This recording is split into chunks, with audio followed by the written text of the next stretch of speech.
Sergeant Heath, I tell you, this is ridiculous. Two men murdered in the same way and apparently by the same person, and you say you haven't even a single clue. What kind of a homicide department is this? It's a good one, Commissioner. Just give me a little time. These murders were only committed in the past 12 hours. But the victims were newspapermen, Heath. Do you understand? Newspapermen. The papers they worked on will need looks for days if we don't get results. I want fast work on this, do you hear me? Fast work and no alibis. We're working on it, Commissioner. And the dead men weren't really newspapermen. They were critics. Dramatic critics. Same thing. Somebody's making a joke out of this department. Killing two dramatic critics and leaving poetry pinned to their chests with a knife. Let's see those poems. Let's see them. Here's the one we found on the first body, Commissioner, the body of Robert Carnes. But it's no clue. Believe me, it's no clue. He was the leading critic, he always would insist, and that's the reason that I placed him first on my list. It's going to be an epidemic, that's what it's going to be. Give me the second poem, the one you found on Roger Dakin's body. Yes, sir, here you are. As a first-rate critic you did rate high, and the first-rate critic is the second to die. Oh, take it, Heath. Yes. Take both of these poems and get me the man who wrote them, and get him fast before he murders every critic in the city.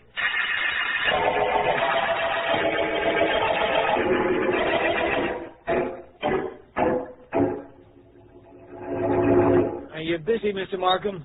Very busy, I mean. The district attorney is never too busy to talk to the homicide department chief. What is it, Heath? Well, it's the commissioner. He's riding me on those critic murders. I can't do miracles. I've checked every clue. There's nothing I've found that's any good to me. Try and tell him that, though. Did you ever think of this motive, Heath? No, what's that? There was a new play opened at the Rex Theater last night.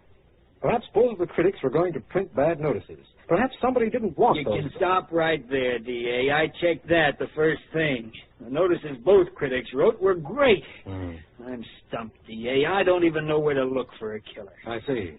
You think that perhaps I might know someone? You mean Philo Vance? Now, listen, D.A., I don't want Vance in on this case. He's all I need for me to really blow my top. Well, in that case, I won't call him. I thought for a moment that you might have been hinting that I do, but as long as you feel so strongly, why, I wouldn't think of it. Oh, what's the use? Call him, D.A. Get him to go to work. That's the reason I came up to see you in the first place. Really? Poetry and murder. What a combination. Maybe Vance can figure out what it all means.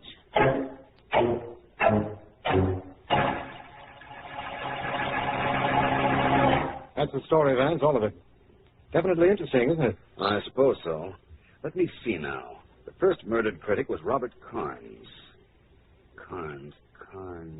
Isn't he the one that married Edna Bowley, the dancer? Some years ago, I believe, Vance. Yes, he's the one. And wasn't she being sponsored before her marriage by Mike Wilcox, the racket king? Mike did have an interest in her. But he's hardly the poetry type, Vance. Don't forget those poems pinned to the chests of the two victims. I haven't forgotten them. Markham, there's a wonderful art exhibit at the Madison Galleries this afternoon. I was going to take Ellen and visit there. The Madison Gallery visit will be postponed because of my visit here? Precisely. I've changed from the Madison to the Rogues Gallery. Markham, I'm going to see our friend Mike Wilcox.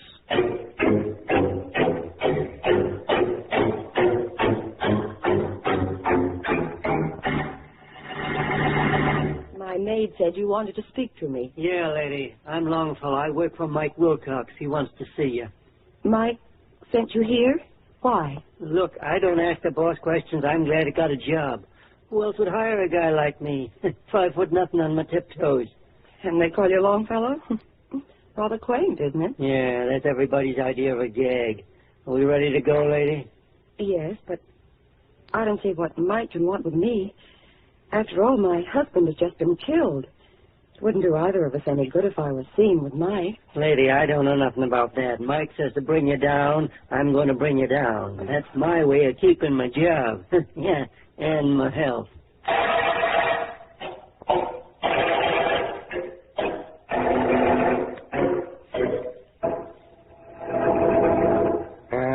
If I move here, he'll jump me. Get to my king row, and I'm a dead Joe. If I move in this square, he can't do nothing. So I move in this square. Yeah? Who is it? Hello, Mr. Wilcox. I'm Philo Vance. Hi, Vance. You play checkers? Yes, but I have no desire to play at the moment. Well, playing checkers with yourself, eh? That's a new one. Who's winning? Me. I always win. Well, Vance, the boy downstairs says he wanted to see me. So I says if he wants to see me, let him come up. So you're up. And what do you want to see me about? About the murder of Robert Carnes, the drama critic. The same person also killed another critic. But I'm not quite as interested in the second murder as I am in Carnes' death. You used to go with Carnes' present wife, didn't you? Edna? Sure. What about her? Nothing. Except that from what I've heard, this Carnes wasn't too kindly an individual. Maybe you resented the way he treated his wife. And wrote them poems, too? No, that I doubt very much. When did you last see Mrs. Carnes, Mr. Wilcox? Oh, a couple of years ago. The way I figure, it'll be a couple of years before I see her again. Well, how's the game of checkers, Vance? You look smart enough to be able to play checkers. Thank you very much, but I'm sorry hold it. Yeah? I got it, boss. We're here. Well, in a minute, Longy. I'll buzz you.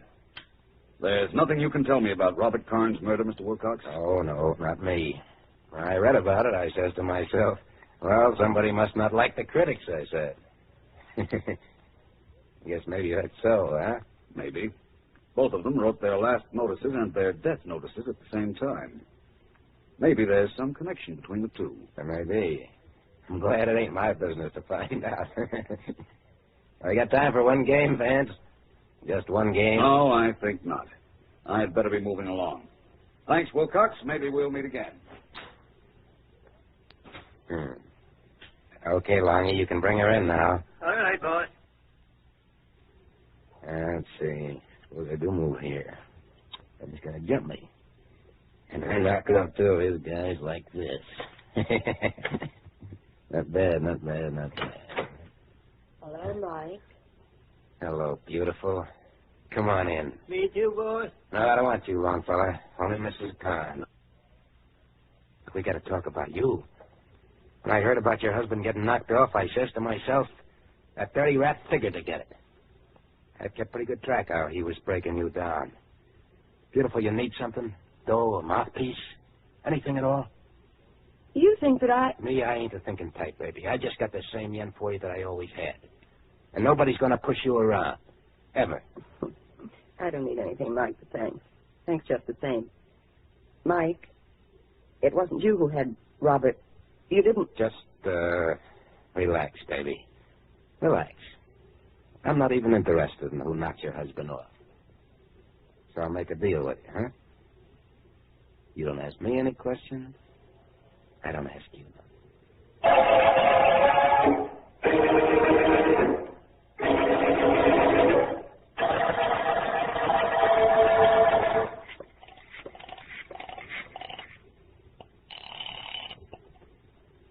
Mr. Vance's office. Miss Deering speaking. Ellen, this is Vance. Oh, where have you been, Mr. Vance? People have been calling right and left. I don't want to know anything about calls right now. Listen, Ellen, get your hat. We're going to the theater. Theater at 5 o'clock in the afternoon. What's happening there at this time? Nothing very much, unless I can make something happen. The Rex Theater in half an hour. I'll be waiting.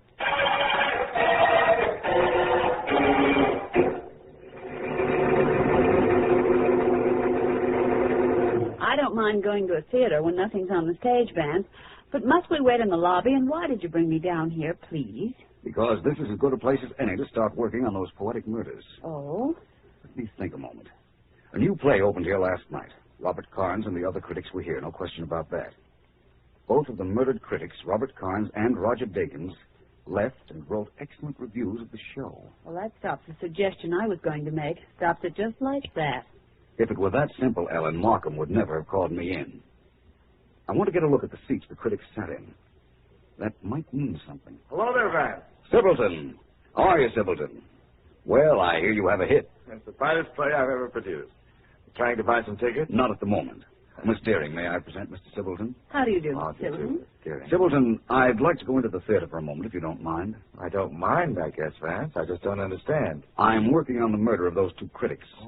I just want to look at their seats. They were both here last night. Yes, they were. I don't know what you expect to find, but come on in. I'll get the door. Yeah. Thank you. Go ahead, Ellen. Thank you. Which way, Mr. Sibley? Straight ahead and down the middle aisle. An empty theater's an imposing sight, don't you think, Ellen? It is, I suppose, but not for a producer who thinks he has a hit. Then it's a catastrophe. Mrs. Deering is right. Yeah. Well, I won't have that worry, not with this show. Right down this aisle. Right. By the way, it seems to me that I recall Robert Carnes panning your last show, Sibbleton. Oh, he wasn't the only one. You see, we have every critic in town here on opening nights, from newspapers, magazines, trade papers. And practically every one of them took a crack at that last epic of mine. Including Roger Dakins? Well, every time Carnes pans anything, Dakins does too. Or rather did, poor fellow. In fact, the trio of Carnes, Dakins, and Moore was something every producer had nightmares about. Oh, here we are then. Oh, good seat. Who's Moore? Edward Moore. He's on the Chronicle. Oh, yes. He and Carnes and Dakins liked practically nothing this season. So this seat on the aisle was Robert Carnes, eh, Sibbleton? That's right. Dakins sat next to him, and Moore next to Dakins. Mm-hmm. Here.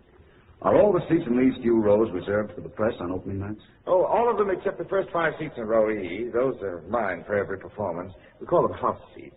They're for me and my personal friends. You certainly give away a lot of go before you want it, Sibbleton. It must be worth it. Look at all the great publicity he gets. When the show is good, that is. Yes. Sibbleton, how well did you know Carnes? Oh, not very. He made sure of that.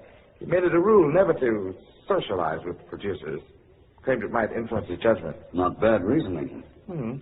I've just been thinking of something. I wonder if Edward Moore would be at his newspaper at about this time. Moore, the third member of the critics' trio? Yes. Think so, Sibbleton? I haven't the slightest idea. We could go back to my office and call if you like. Yes, I think I... Thank you, Vance. What, Mr. Markham? I'm here, Markham, right down the center aisle. Right. With you in just a few seconds. Right. Do you know Mr. Markham, Sibbleton? District Attorney? Oh, I know him socially, of course. Hello, Vance. Ellen. Hello, Markham. Hello, Mr. Markham. Oh, hello, Sibbleton. Hello, Mr. Markham. Nice to see you again. What's going on, Markham? You just interrupted a pilgrimage to the telephone. I thought I'd try to get a lead on the 2 poetic murders from Edward Moore. Stop right here, then, Vance. Moore was found dead this afternoon with a knife in his heart and one of those silly poems pinned to his chest. Oh, no. He has been dead for quite some time. I'm glad you left word that you'd be here, Vance. I knew you wanted to be kept informed, so I came down myself. Moore dead, too. Vance, what is all this? Frankly, I don't know. What was written on the 3rd note, Markham? I'll read it to you. The curtain's down, death slams the door. The play thus ends with no encore. Vance, what's happening in this city of ours? You know what's happening in the city? A murderer is going to town. This is District Attorney Markham. 3 of this city's leading dramatic critics have been murdered, and all 3 had bits of poetry pinned to their chests when found. The poems have proved no clue at all to any of us, including Philo Vance, who has discovered only that the wife of Robert Carnes, first of the critics to die, was the former girlfriend of Mike Wilcox, racketeer. Sergeant Heath, however, has picked up a character named Longfellow, diminutive stooge for Wilcox. And Vance and I are waiting for him in my office.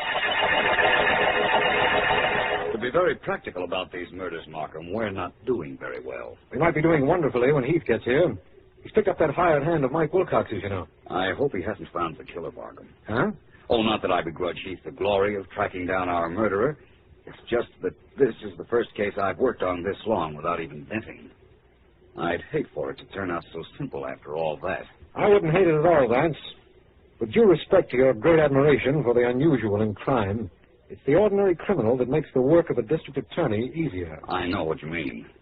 I guess I was being a bit self-centered. Go on, get in there. Hey, you don't have to push. I'm getting. And get in that chair, sit down, and don't get up until I tell you to. You sure are tough around this place. Stop or I'll yawn right in your face. Sit down and shut up. Now, here he is, D.A., the guy that knifed those 3 critics. His name is Longfellow. Really? How'd you do it, Longfellow?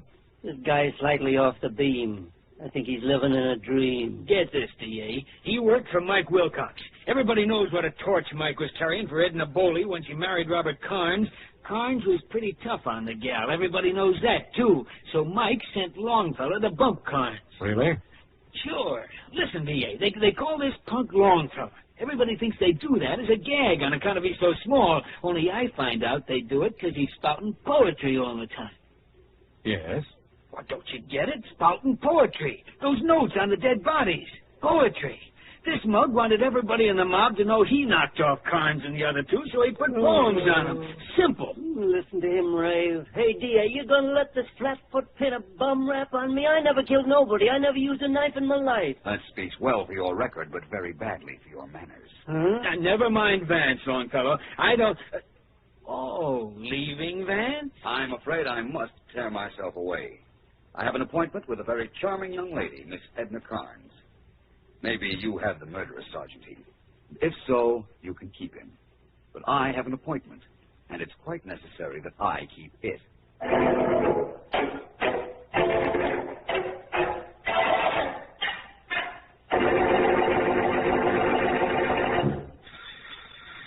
Yeah? Come in. Well, Wilcox. Surprised to find you here. You don't look it, Vance. Don't mind me, I'm just playing some solitaire. I understood that Mrs. Edna Carnes lived here. You're putting the Red Queen on a red king. Don't kibitz, Vance. Sit down and play some gin if you want, but don't kibitz. How about a game of gin? I'd just as soon not right now, thanks. Ah, come on. I got to play with somebody. Always at solitaire. Can't find nobody to play with. Maybe your friends wouldn't like what happened to them if they were to win. Okay, Vance, if that's the way you want it. What are you doing here? Paying a call on Mrs. Carnes. Where is she? She ain't home. She wouldn't want to see you even if she was home. Catch on? I'll take that. You could leave any time now, Vance. It'd be all right with me. Yeah? Hello, is Mr. Philo Vance there, please? Yeah, he's here. For you, Vance. Thank you very much. Hello. Vance? Ellen. I called Markham and he told me where you were. Hop right back here, Vance. On the double. I'm sorry, Ellen. I'll be detained here for a while. I'm waiting for Mrs. Carnes to return home. She's not going to return home, Vance. She's here, right here in your office, and she's going to wait here until you get back.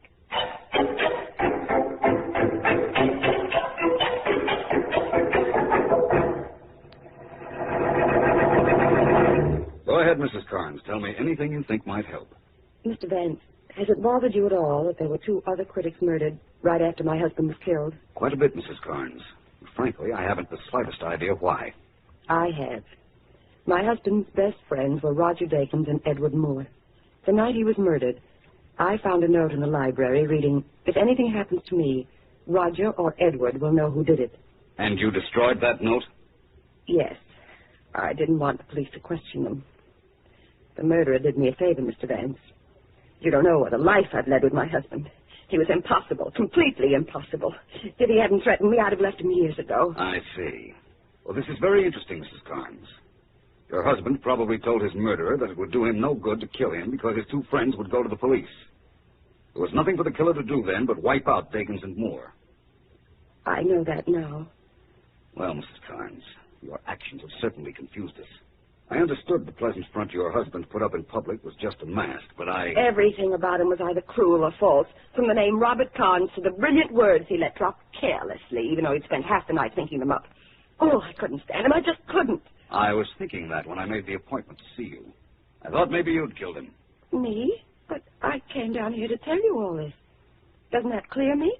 I couldn't see you at the apartment. Mike was there, so I came down to your office. That must clear me. Not necessarily, Mrs. Carnes. You might have given me some information just to throw me off. However, I'm not going to detain you. You may leave if you like. Miss Deering? Yes, Mr. Vance. Mrs. Carnes is leaving. I'm sorry you think the way you do, Mr. Vance. I assure you I came down to see you with only one purpose. Thank you for coming, Mrs. Carnes. We'll meet again. Goodbye. This way, Mr. Carnes, please. Thank you. Goodbye, Mr. Vance. Goodbye. Don't go, Miss Deering. Goodbye, Mr. Carnes. Yes, Vance, what is it? We're finally making progress, Ellen. I know now why all 3 critics were murdered, and that there will be no more killings, at least by the same murderer. Well, that's good news to any prospective victims. What else is happening? Mrs. Carnes just let drop something I didn't know. Oh? She said that Robert Carnes was not his right name. He probably had it changed legally years ago. Find out what his name used to be, Ellen. I've got a hunch it's going to lead to something very important.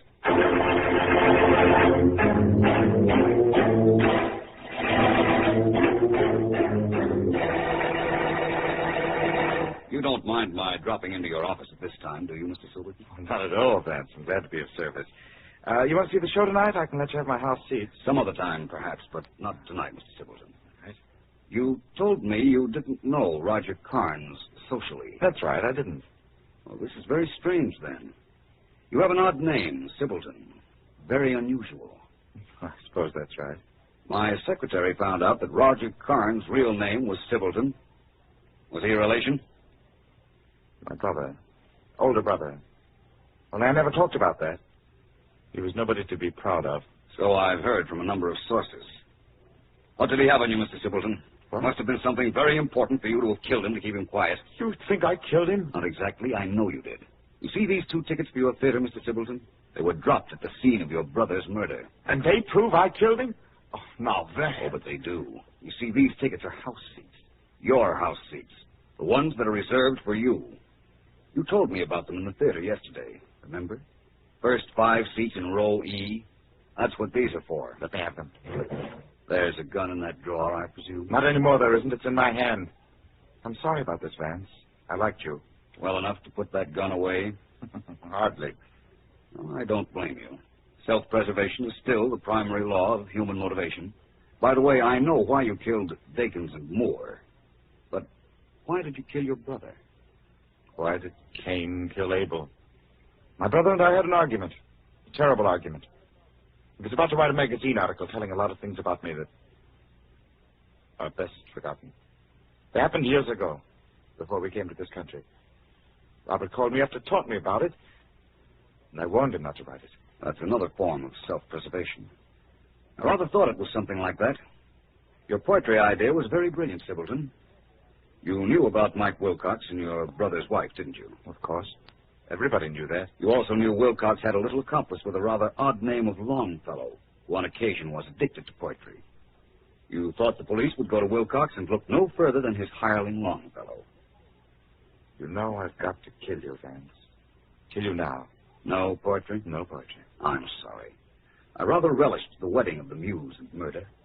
Markham, Heath, you can come in now. What? All right, drop that gun. Drop it fast. Come on in, boys. You have the police outside all the time. You ought to drop that gun for one thing, Sibbleton. What? Sergeant Heath doesn't like to be kept waiting. All right, get him outside, boys. Got his gun. Hello, Markham. Hello, Vance. Well, you've done your part, and very well, too. From here on in, I'll take it and make certain, as the book has it, that justice triumphs. Do that, Markham. And in this case, wouldn't you say that it was poetic justice?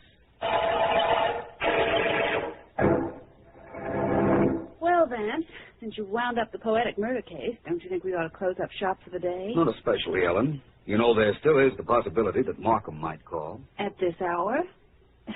It's late, you know. At last reports, murderers weren't keeping office hours. I understand.